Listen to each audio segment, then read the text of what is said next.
nous sommes, le 21 il me semble, du défi de Noël. Aujourd'hui compote, de coin et de pommes. On m'a donné samedi, des coins, et ça ne se mange que cuit et c'est très bon avec des pommes en compote. Donc petite course parce que voilà, il fallait quand même. J'ai pas ce qu'il fallait, j'avais pas tout ce qu'il fallait et puis, bah, voilà, je vous montre. Alors, commençons l'épluchage. Oh, putain, pour faire une compote de pommes coin, on m'a donné des coins au secours catholique samedi. Et il faut que je me dépêche de préparer ce qu'il y en a une. Un qui est vraiment très abîmé.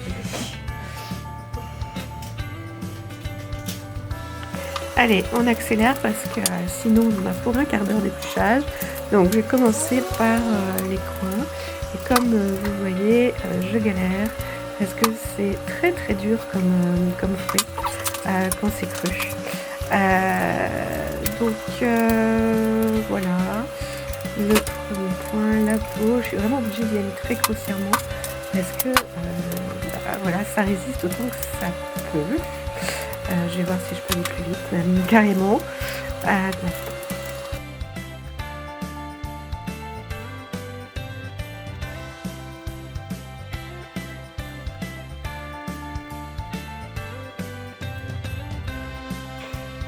Oui, donc là vous voyez, j'ai attaqué le coin qui est très abîmé. J'ai été obligée d'en jeter une bonne partie. Et donc voilà, je continue l'épluchage et je vais petit à petit mélanger les pommes. Et puis voilà, là ça y est, j'attaque les pommes, ça se fait tout seul et puis je réalise que les pommes ça cuit beaucoup plus vite, c'est beaucoup plus tendre. Par conséquent je les mets à part parce que je vais les cuire à part. Je vais commencer par les coins et ensuite je mettrai les pommes une fois que les coins sont déjà bien ramollis.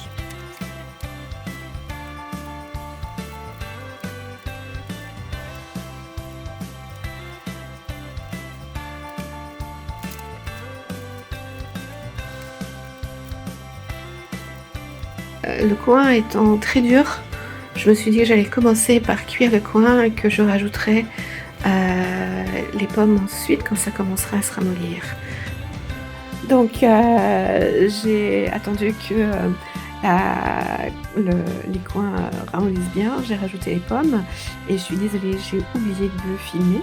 Donc voilà, et ensuite une fois que tout a été bien mou, enfin les pommes partaient en morceaux, enfin voilà, elle n'avait plus la moindre tenue, mais les coins tenaient encore bien ferme, mais ils étaient cuits. J'ai piqué au couteau dedans et ça s'enfonçait tout seul, sauf qu'ils partent pas en morceaux.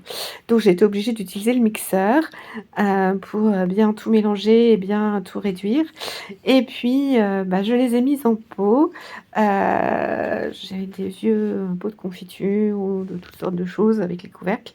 Donc voilà, donc après on m'a parlé de la technique quand ils sont encore brûlants, qui viennent juste d'être, qui sont encore tout juste sortis en fait de la marmite. Et dès qu'on a versé dedans, il ne faut pas les laisser refroidir, il faut tout de suite fermer et les retourner. Et ça, du coup, là, pas besoin de stériliser et ça peut se conserver un bon moment. La chaleur va sceller le pot et comme ça, il n'y aura pas d'air qui va entrer. C'est un peu, ça fera un peu l'effet quand je voudrais ouvrir le POC, quand vous ouvrez un pot de confiture, vous entendez un petit POC quand l'air pénètre à l'intérieur. Donc voilà, donc c'est l'effet que ça va faire. Voilà, et puis je pense que si j'ai le courage, dans ces prochains jours, je ferai peut-être des biscuits pour les accompagner, mais ça sera pas demain parce que demain je suis de sortie.